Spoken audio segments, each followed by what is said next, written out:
जय गुरुदेव। जय गुरुदेव। जय गुरुदेव नाम किसका? प्रभु का। प्रभु का पावन नाम। जय गुरुदेव। सब स्वरूप में सर्वत्र विराजमान परम पूज्य स्वामी जी महाराज एवं परम श्रद्धेय हुजूर महाराज के श्री चरणों में कोटिन कोट नमन वंदन प्रणाम करते हुए इस धर्म सभा में उपस्थित सभी प्रेमी भाई बहनों को, बच्चों और बच्चियों को, सबको सादर जय गुरुदेव। जय गुरुदेव। देखिए, महापुरुषों ने बताया है कि इस संसार में जितने भी प्राणी हैं, चाहे वो चर हो, चाहे अचर हो, चाहे जलचर, थलचर, नभचर, जहां भी उनकी निवास हो, उन सभी में मनुष्य ही एक उत्तम प्राणी है जिसको प्रभु ने बड़े दया करके इस भूमंडल पर भेजा है। इनके अंदर अच्छे और बुरे का ज्ञान है और ये अच्छाई को ग्रहण करके बुराई को तजते हुए मालिक से मिलने का यत्न करें, यही संदेश प्रभु ने दिया।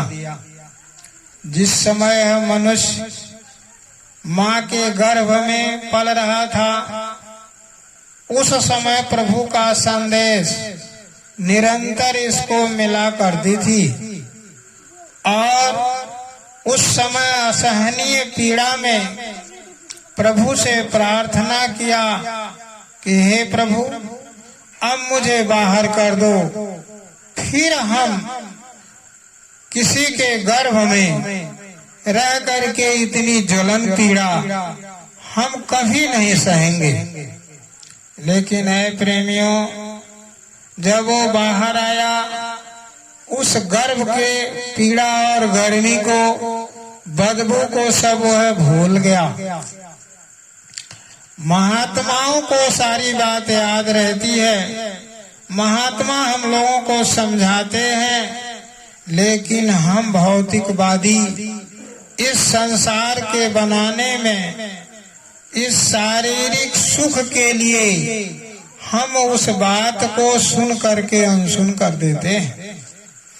देखिए, महात्मा जो भी बात कहते हैं मनुष्य व जीव के लिए बहुत हितकारी और उत्तम बात कहते हैं, लेकिन हम प्राणी अपने इंद्रिय भोग में फंस करके उनके बातों पर पक्का यकीन नहीं करते हैं, इसलिए जो है हम धोखा खा जाते हैं। हमको यदि कोई बताता है कि भाई थोड़े दिन की तुम्हारी जिंदगी है, फिर 60, 70, 80, 90, 100 के बाद इस शरीर को आपको छोड़कर चले जाना है, कहाँ जाओगे? और फिर कहते हैं कि जाने के बाद वहाँ नरक की यातना सहनी पड़ेगी, बहुत दुख उठाने होंगे, लेकिन हम सीधे जवाब दे देते हैं कि क्या किसने देखा है। हम ऐसे अनजान, ऐसे भूल भुलैया में पड़ जाते हैं, किसी दुनिया को बनाने में हम महल अटारी, उसके बाद जो है तमाम भोग्य पदार्थ के व्यवस्था में सारी जीवन बिता देते हैं। अंत समय आ जाता है, उस समय मरते हुए जब एक शरीर से आत्मा निकलती है तो व्यक्तिगत उसका बोध होता है। उसको कोई नहीं बता सकता कि आखिर वह परेशानियां क्या है, लेकिन इसको महात्मा अपने साधना के द्वारा वो जान जाते हैं, बताते हैं, लेकिन हम लोग उस पर विश्वास नहीं हो पाते। ऐ प्रेमियों, यही संदेश देने के लिए महात्मा इस धरा भूमि पर निरंतर आते जाते रहते हैं, लेकिन हम मानने को तैयार नहीं होते हैं। अच्छी बात आज सुनने को कोई नहीं चाहता। सब लोगों को यही पड़ा है कि हम कितना धन इकट्ठा कर लें और हम किससे बड़ा पद ओहदा धारण कर लें और हम सबसे सम्मानित हो जाएं, चाहे जैसे हो, चाहे धोखाधड़ी से हो, चाहे जबरदस्ती हो, चाहे और कोई तरीके से हो। प्रेमी, इसमें शांति नहीं है। ये अशांति का पौधा हम लगा रहे हैं, जिसके कारण आज समाज में सबसे झगड़े लड़ाई शुरू हो गए। बाप बेटे की लड़ाई, पति पत्नी की लड़ाई, सास बहू की लड़ाई, चारों तरफ लड़ाई ही लड़ाई। कोई किसी पर विश्वास नहीं कर रहा है, न कोई किसी से सुखी भी। सब लोग यही कहते हैं कि हम इतना मेहनत करते हैं, दिन भर हम परेशान रहते हैं, लेकिन जिसके सुख के लिए हम करते हैं वो कहता है तुम कुछ नहीं कर, मैं सब कुछ कर रहा हूं। तो इसी कारण लड़ाई झगड़ा हो रहा है। किसी के पास आत्म शांति नहीं है। देखिए, अब इस समय पूरे गांव के अंदर सबको संदेशा दिया गया, घर घर जाकर के बताया गया कि भाई मथुरा से संदेश आया है बाबा जय गुरुदेव जी का, और सबको जा करके बता दो। ये फुर्सत की समय है, लेकिन हम अच्छे बात सुनने को तैयार नहीं। उसको हम सो कह देते हैं कि अरे भाई आज नहीं कल हम सुन लेंगे। अब आप विचार करो, कभी गांव में कहीं राशन बंटने लगे या कोई वस्तु कोई ला करके दान करने लगे, तो उसके लिए हम नहीं कहेंगे कि हम कल जा करके ले लेंगे। उसके लिए ऐसी लाइन लग जाती है, उस लाइन में इतने लड़ाई झगड़े मच जाते हैं कि पहले वो सामान हमको मिल जाए। लेकिन कहीं अच्छे काम हो, प्रभु का कीर्तन हो, सत्संग कोई महापुरुष सुनाते हो, तो उसके लिए हम वादा कर देते हैं। ये क्या कारण है? इसका मेन कारण है कि हमारा आचार विचार बिगड़ गया। आचार विचार बिगड़ा कैसे? हमारा खान पान बिगड़ गया। जिस तरह से जब हम अच्छे खान पान करेंगे तो अच्छी बुद्धि हमारे अंदर आएगी। अच्छी बुद्धि जब आएगी, अच्छी सोच बनेगी, तभी हमारा अच्छी संगत और सोहबत बनेगी। तभी हमारे अंदर के जो बुखार है वो खत्म होगा, तब सत्संग का स्वाद मिलेगा हम लोगों को। लेकिन बात ये है कि हम मांसाहारी हो गए, हम शराबी हो गए, हम कबाबी हो गए, हम धोखेबाज हो गए। हमारे अंदर ईर्ष्या, छल और कपट भर गया, इसलिए चारों तरफ लड़ाई झगड़े चल रहे हैं। आज इस समाज में सारी मनुष्य के बीच में वैमनस्यता भर गया। हम इतिहास पढ़ते हैं, लेकिन वो कथा समझ करके आनंद लेते हैं और हम लोग उसको अनुसरण नहीं करते। जैसे हम बताएं, एक दृष्टांत आपको बताएं कि त्रेता युग में वो लंकेश जो रावण था, वो बहुत बड़ा पंडित कहा जाता है कि वो चारों वेदों का जानकार था। पुलस्त का नाती था, विशेश्रवा का लड़का था, उत्तम कुल पुलस्त कर नाती, शिव विरंच पूजय बहुभाती। शिव को जो है उसने प्रसन्न कर लिया था। उसके अधीन देवता लोग रहते थे, लेकिन देखिए किसी की बात उसने नहीं माना। बार बार समझाया गया, लेकिन उसके दिमाग के अंदर नहीं आया। घटना उसमें ये है कि जब लंकेश मारा गया,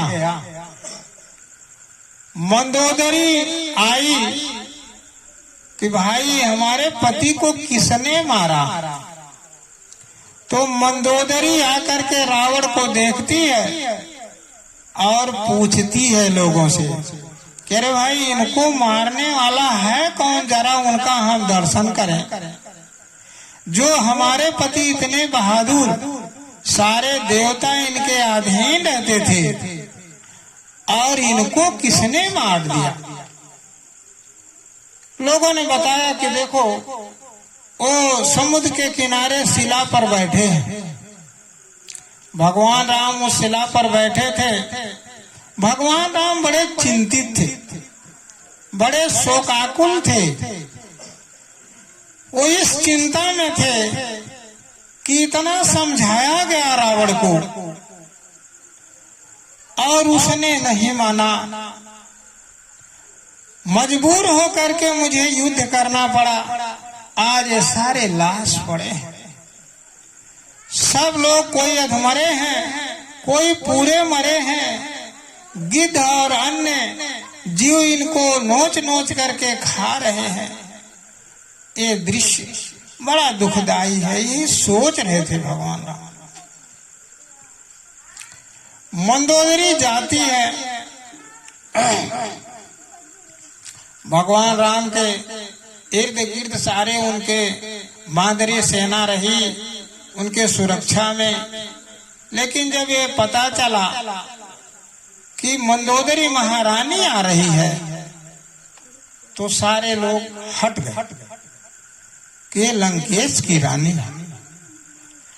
जब मंदोदरी आगे बढ़ी तो भगवान राम का दृष्टि पड़ा और भगवान राम मंदोदरी को देख करके हाथ जोड़ करके उनका नमस्कार किए। मंदोदरी सोचने लगे कि जिसने हमारे पति को मारा और मुझे देख करके वो नमस्कार मुझसे कर रहे हैं। मंदोदरी पूछने लगी कि आप जो है हमारे पति को आपने मारा। उन्होंने कहा हाँ देवी मैंने ही मारा। उन्होंने माँ का करके मंदोदरी को पुकारा कि माँ मैंने ही मारा, मैं मजबूर हो गया इसलिए मैंने मारा। मंदोदरी कहती है धन्य हो आप, मैंने आपकी महिमा सुनी थी लेकिन आज मुझे देखने को। भगवान राम पूछते हैं कि आप अंतर क्या पाए जो मुझे आप धन्य कह रहे हो। मंदोदरी कहती है कि देखो मैं अद्भुत सुंदरी हूं और मुझे पाकर के हमारे लंकेश को तृप्ति नहीं हुई और पराई नारी को आप हर करके लाए। इनके अंदर जो है स्त्री का जो है सम्मान नहीं रहा और आप मुझे पहचाने तक नहीं, लेकिन नारी के स्वभाव से आपने मेरे चरणों पर जो है गिर करके नतमस्तक होकर के नमस्कार किए। धन्य हो आप और आपकी महिमा जब तक यह धरती रहेगी तब तक गाई जाएगी।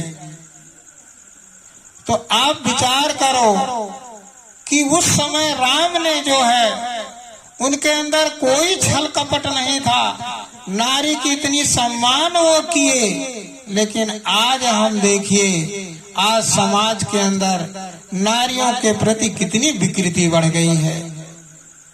तो कहने का तात्पर्य है कि आखिर ये हो कैसे, क्यों हो रहा।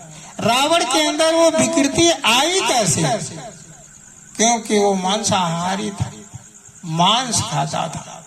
शराब पीता था, बुरे व्यसनों में फंसा था, इसलिए जो है उसके अंदर कुविचार उत्पन्न हो गए।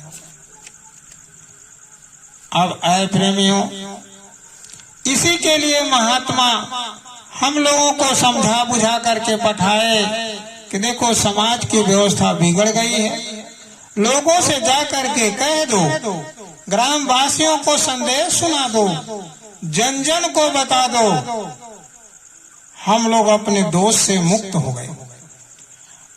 गांव में कोई घर नहीं बचा जिसके घर यह सूचना नहीं गई।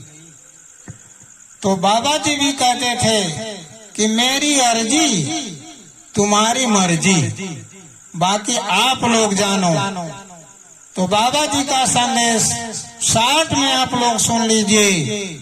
बाबा जी ने कहा कि मनुष्य अनमोल शरीर जो आप लोगों को मिला है, ये भजन करने के लिए मिला है। भजन क्यों किया जाए?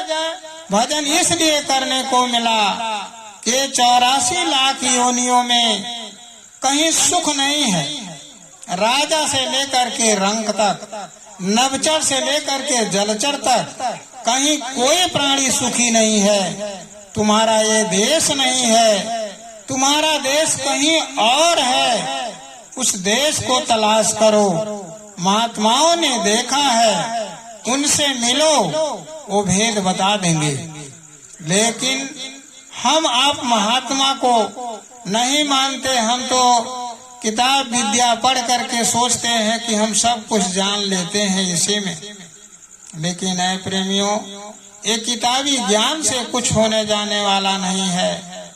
वो आध्यात्मिक ज्ञान पराविद्या है, जो आत्मा का ज्ञान है।